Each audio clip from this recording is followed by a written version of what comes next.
Good evening. There was an outpouring of emotion across two states today as Port Adelaide footballer John McCarthy was laid to rest. At his hometown in Victoria, there were heartfelt goodbyes from the women in his life. Here in Adelaide, thousands of fans gathered at Alberton Oval. Tom Wren was among them. Yeah, Kate, and not surprisingly, as you say, there was an enormous outpouring of emotion, not only for everyone associated with the Port Adelaide Football Club, but for the Collingwood Football Club and indeed Sorrento, his birthplace, which was today the place he was laid to rest. It's not often football teams unite, but today Port Adelaide and Collingwood players walked side by side as John McCarthy's family and friends were brought together by an overwhelming sense of grief. None felt it more so than the love of his life, Danny Smirelli, or his mother, Kath.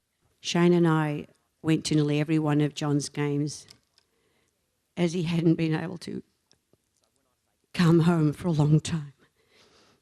She displayed remarkable courage, speaking of the Johnny she knew not as a footballer first, but as a son always. Our Johnny boy is one of the most extraordinary human beings we have been privileged to know.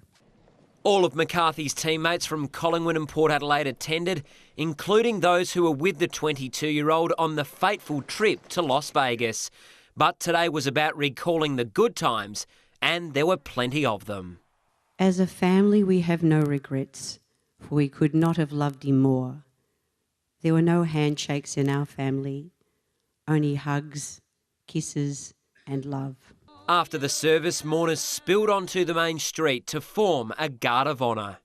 The effects of McCarthy's tragic death spread all the way to Alberton, with close to 2,500 people showing their respects at a public memorial. It's the ultimate tribute from, I guess, a fallen footballer. You know, they talk, and it's certainly not war, but fallen soldier in terms of footy aspect, and you can pay your ultimate tribute today, and certainly the Port faithful turned out in their droves to do that. The impact that John has made and his partner Danny on the club is just absolutely amazing. It's been awful, awful. And it wasn't just Port fans who attended, other clubs' members also came to say goodbye. Yeah, never to be forgotten, mate. Always remembered and always loved, mate. And that's the bottom line. But for his family, life will never be the same.